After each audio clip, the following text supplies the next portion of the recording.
एक बार प्रेम से कहिए ना, जय श्री कृष्ण। परम मंगलमय परात्पर अखिलेश्वर अकारण करुणा वरुणालय भक्त वांछित श्री तड़िधूत विंदित पीतांबर धारी बाल कृष्ण लाल की वांगमय प्रतिमूर्ति शब्दमय प्रतिमूर्ति श्रीमद् भागवत महापुराण। श्रीमद् भागवत महापुराण हमारे भगवान हमारे कृष्ण हमारे कान्हा जी की वांगमय प्रतिमूर्ति बतलाता है, यानी कि इसके अंदर या इसमें स्वयं भगवान कृष्ण ही विराजमान है। भगवान कृष्ण ही इसके अंदर अपने स्वरूप के साथ में विराजमान रहते हैं, अपने रूप को लेकर अपनी पूर्ण देह के साथ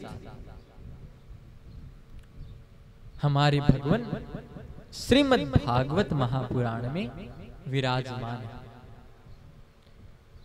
और यह पुराणों में सर्वश्रेष्ठ है, सबसे श्रेष्ठ है।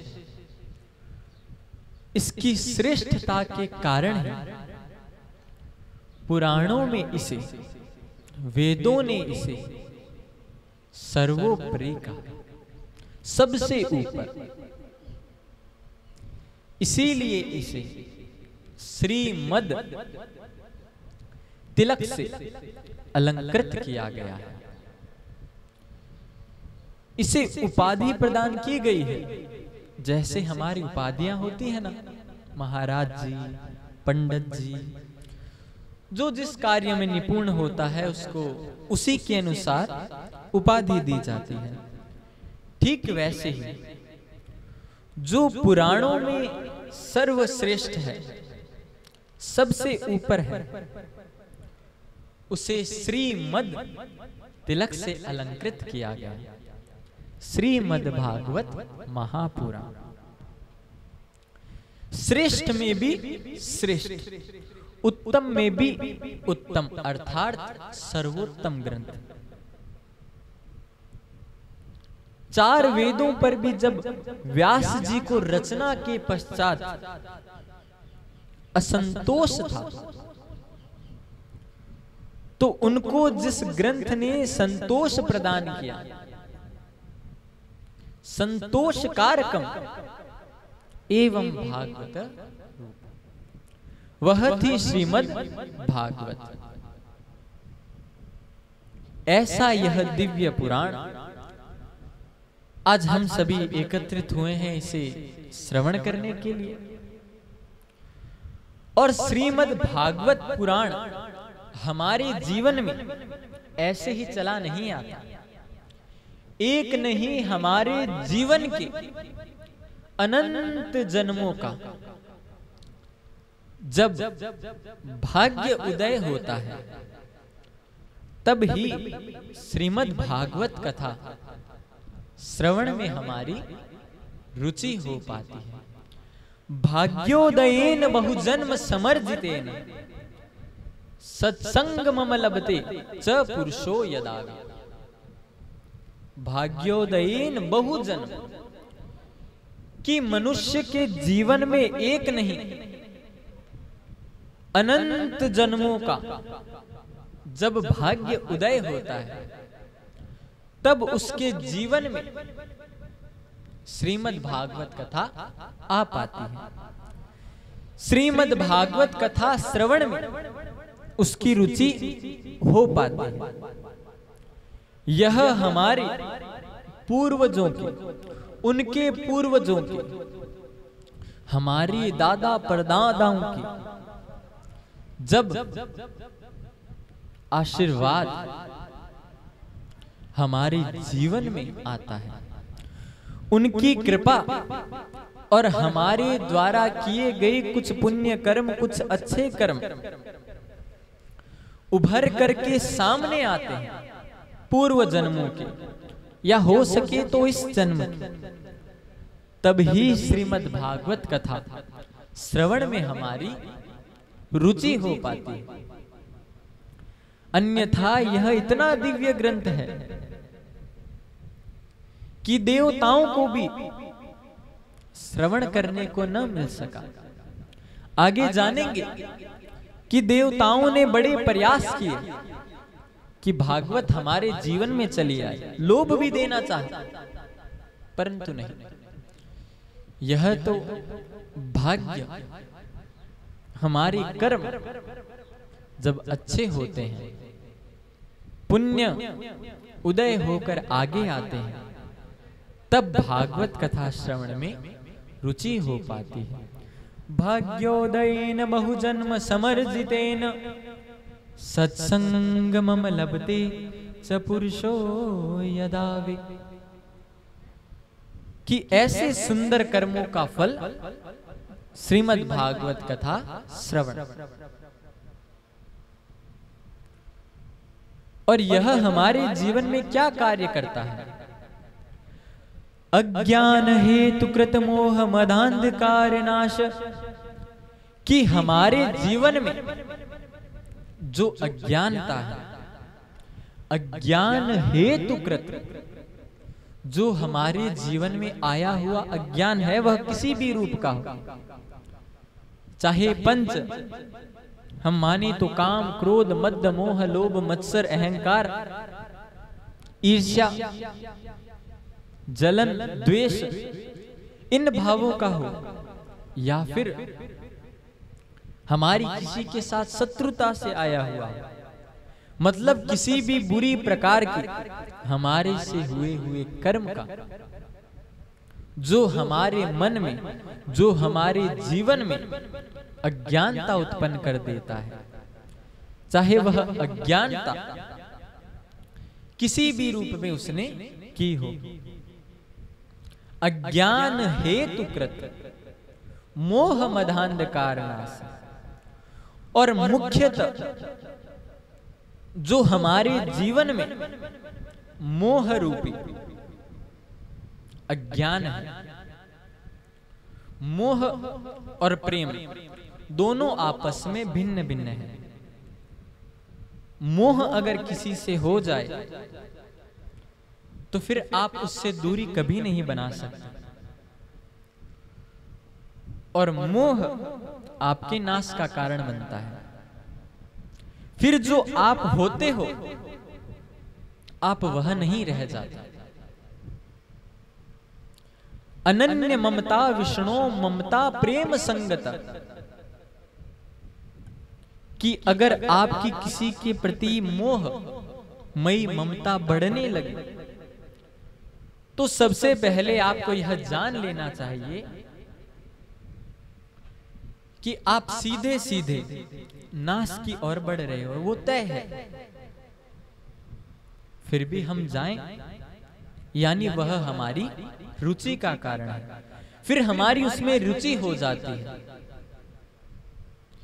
तो ऐसे मोह को अज्ञान हेतु कृत मोह मदांधकार नाश, ऐसे नाश को जो हमारे जीवन में होना तय है, उससे भी जो हमें दूर ले जाता है, उससे जो हमारा कल्याण करता है, विधाय ही तदोदयते विवेक, ऐसी बुद्धि हमें प्रदान करता है और बुद्धि को प्रबल बनाता है।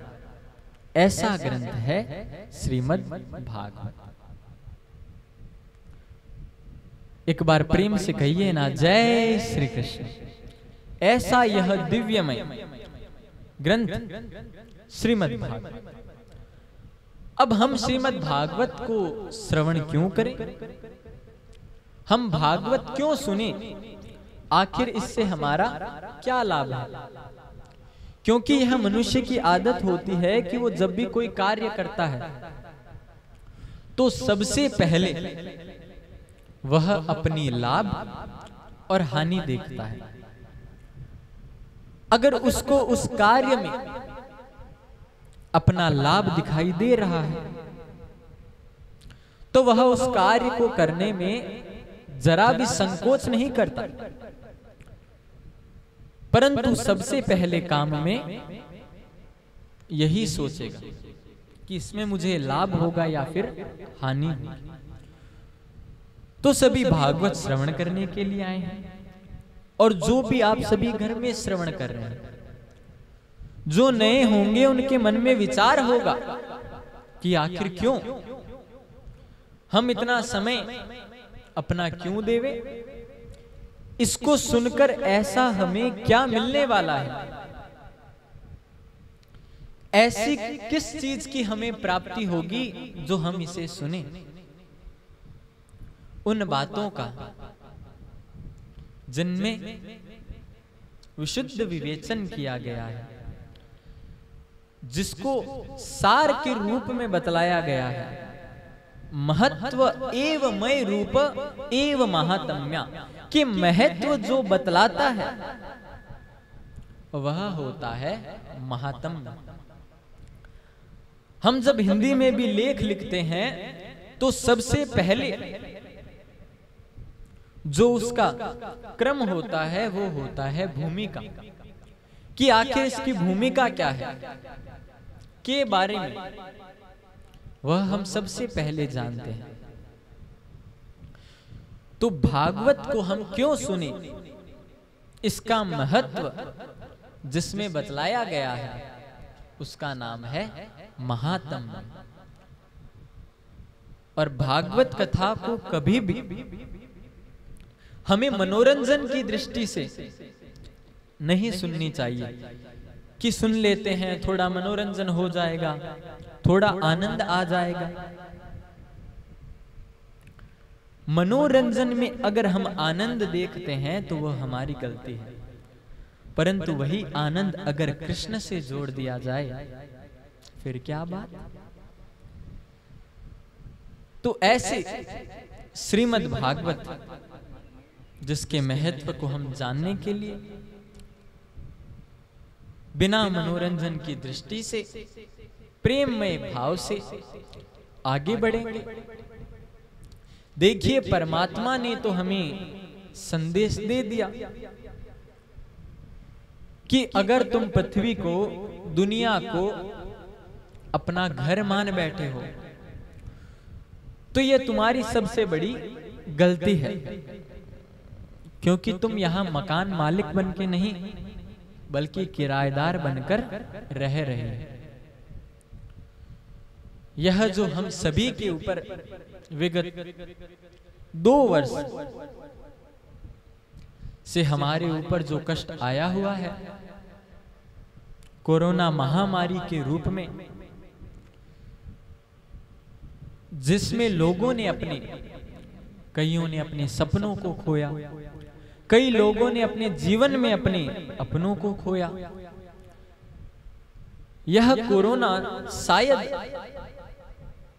हमसे कुछ छीन कर तो ले गया, परंतु शायद हमारे जीवन में हमें कुछ देकर भी गया है।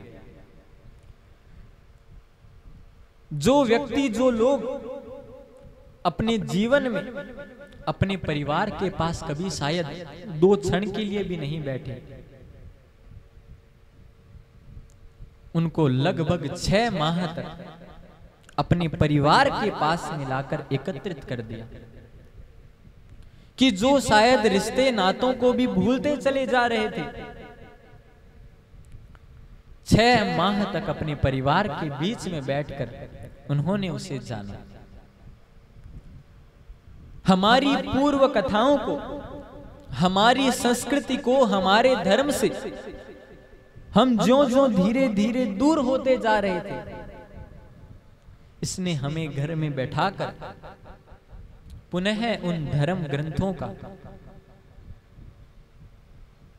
उन हमारे पूर्व में जो हमारे जीवन में घटनाएं हुई, ऐसे दिव्य ग्रंथों का हमें रसास्वादन कराया। परंतु आज यह भारी विपदा आज भी हमारे ऊपर कायम है, तो यह मानव धर्म प्रचार सेवा संस्थान की ओर से बीकानेर पारिक चौक से आप सभी को घर पर बैठे इस दिव्य ग्रंथ का रसास्वादन करने हेतु पुण्य अवसर प्राप्त हुआ है।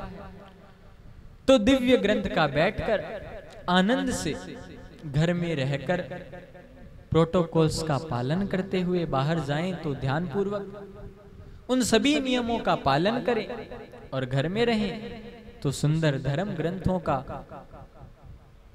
रसास्वादन करें। और भागवत जी सुनते समय निंद्रा देवी बीच में कोई भी व्यवधान न डाली, इसलिए हम बीच में बार बार जय श्री कृष्णा कहेंगे। एक बार प्रेम से कहिए ना, जय श्री कृष्णा। आइए आनंद से इस ग्रंथ में आगे बढ़ते हैं। सच्चिदानंद रूपाय विश्वोत्पत्त्यादि हेतवे तापत्रय विनाशाय श्री कृष्णाय वयं नमः। सच्चिदानंद स्वरूपाय कि जो सत्य चित और आनंद, किसी बात को अगर हम जल्दबाजी में बोल देवें तो शायद वो समझ में न आए, तो उसका टुकड़ों में धीरे धीरे बोलकर या उसकी संधि विच्छेद करके हम उस बात को जान सकते हैं। ऐसे तो हम बोलते हैं सच्चिदानंद सच्चिदानंद, पर उस सच्चिदानंद का रूप क्या है? तो कहा गया सत चित और आनंद। जो सत्य है वही चित्त है और उसका रूप आनंद है। अब सत्य केवल क्या है?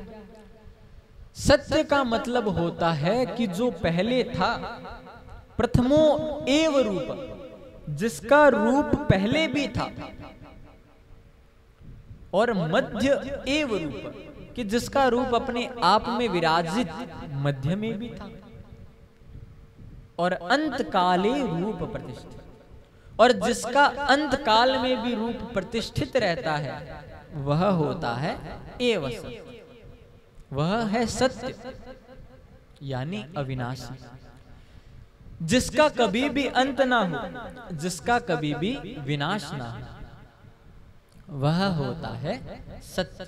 एव रूपः सत्य न विनाशे कृतो, कि जिसका विनाश संभव ही नहीं है, जो अविनाशी है वह है सत्य।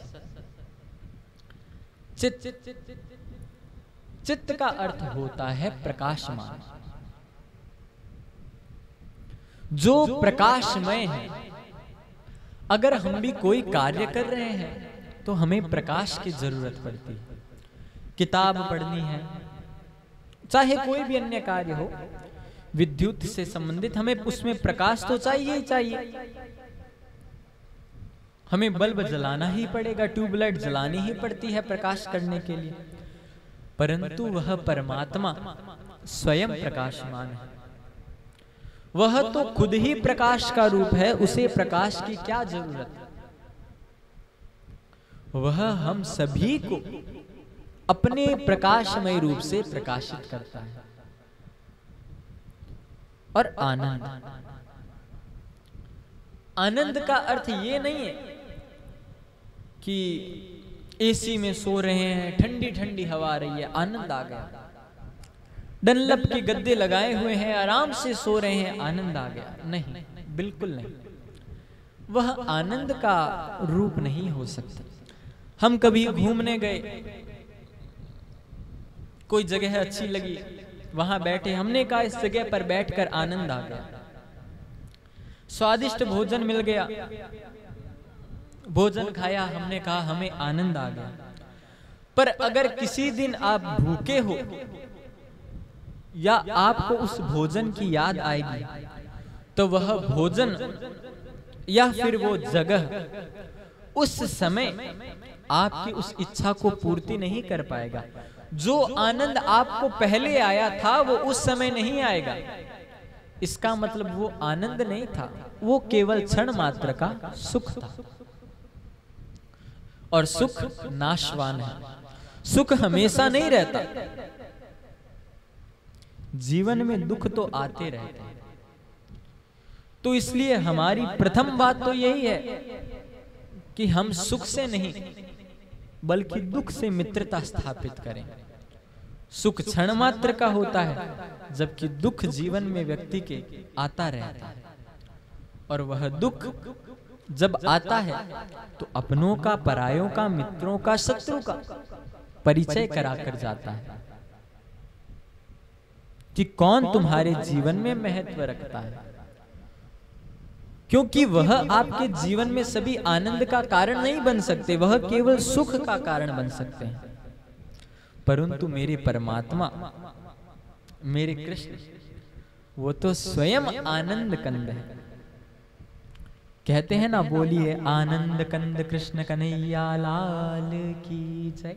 यानी वो तो आनंद का रूप ही है, खुद ही आनंद है। तो जब अविनाशी रूप प्रकाशमय होकर आनंद प्रदान करता है, तब वह स्वरूप बन जाता है सच्चिदानंद। प्रेम से एक बार कहिए ना, जय श्री कृष्ण। सच्चिदानंद स्वरूपाय विश्वोत्पत्त्यादि हेतवे। अब वो करता क्या है? तो विश्वोत्पत्त्यादि हेतवे, वो विश्व की उत्पत्ति करता है और स्वयं ही विश्व का पालन करता है और स्वयं ही विश्व का संहार कर देता है। यानी स्वयं जन्म भी देता है, स्वयं पालन भी करता है और स्वयं उसका नाश भी कर देता है, विनाश भी कर देता है। एक यह भी अंतर है कि हम अगर किसी को जन्म देवें, किसी को पालें, तो हम उसका नाश तो नहीं कर सकते, परंतु जब उसकी मृत्यु होती है तब हम अपना भी सुध बुध खो देते हैं, हमसे देखा नहीं जाता। परंतु हमारे भगवान हमें जन्म भी देते हैं, समय उपरांत हमारा पालन भी करते हैं और समय के बाद में हमारा नाश भी कर देते हैं, समय पूर्ण होने के बाद। तो ब्रह्म, भगवान ब्रह्म हमें जन्म के साथ इस सृष्टि पर भेजते हैं। विष्णु हमारा पालन करते हैं और शिव हमारा संहार। यह इनको तीनों को अपने अपने कार्य दिए गए हैं। तो सच्चिदानंद रूपाय विश्वोत्पत्त्यादि हेतवे तापत्रय विनाशाय, और तापत्रय विनाशाय कि यह तीन प्रकार के तापों का नाश करता है।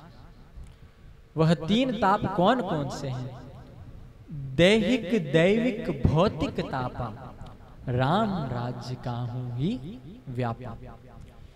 कि जो हमारे जीवन में मुख्यतः तीन प्रकार के ताप होते हैं, आदि दैहिक, आदि दैविक और आदि भौतिक। इन तीनों तापों का यह नाश करते हैं। और ऐसे ताप हमारे जीवन में किस रूप में आते हैं और वो किस रूप में हमें दुखित करते हैं? क्योंकि दुखी तो सब है किसी न किसी कारण से। कोई धन से होगा, कोई मन से होगा, कोई तन से होगा।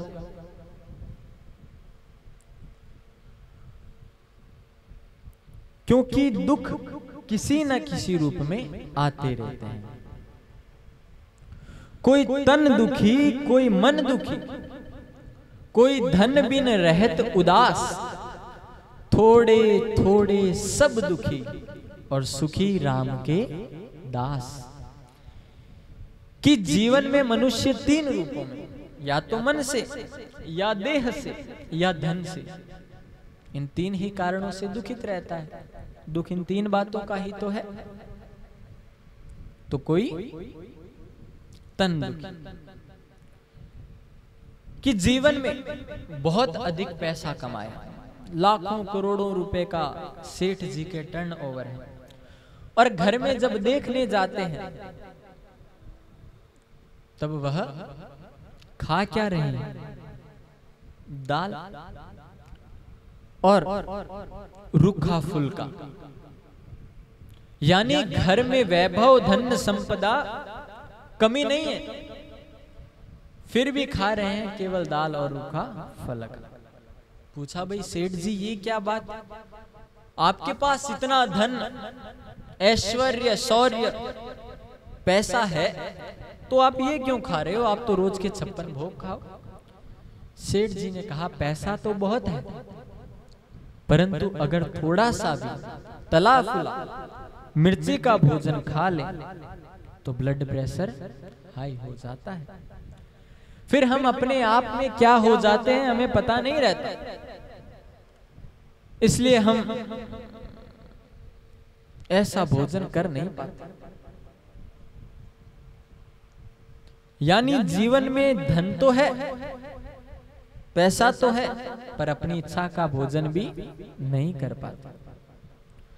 अपनी इच्छा का भोजन भी नहीं कर पा रहे हैं इतना धन होने के बावजूद, क्योंकि शरीर साथ नहीं दे रहा।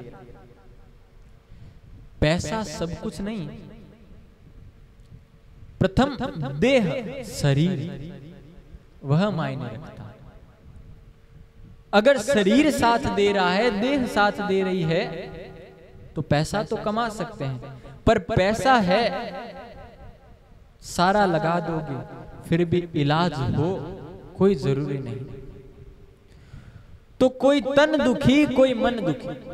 अब मन से कैसे दुखी कि बड़े समाज में नाम था, प्रतिष्ठित परिवार से थे, नाम चलता था, परंतु घर में जो अब बेटा हुआ या आने वाली पीढ़ी में जो उनके पोता हुआ, कोई ऐसा काम कर गया कि पूरी पीढ़ी पर उसने कलंक लगा दिया।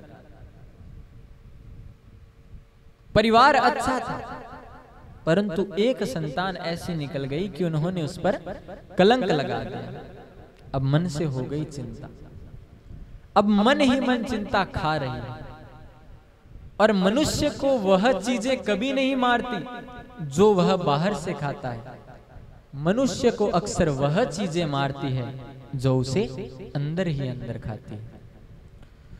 तो मन ही मन पीड़ा हुई, वह पीड़ा आगे बढ़ते बढ़ते चिंता बनी, चिंता बनते बनते वह बुद्धि पर कायम हो गई और बुद्धि को उसने अपने रूप में ले लिया। तो बुद्धि का विनाश, बुद्धि का विनाश हुआ, मुख में जिह्वा का विनाश, क्योंकि जो बुद्धि में सोचेगा वही बोलेगा। चित्त का विनाश, हृदय का विनाश, यह सबका फिर नाश होना शुरू हो गया। कारण क्या? मन में पीड़ा ने जन्म लिया, मन में चिंता ने जन्म लिया।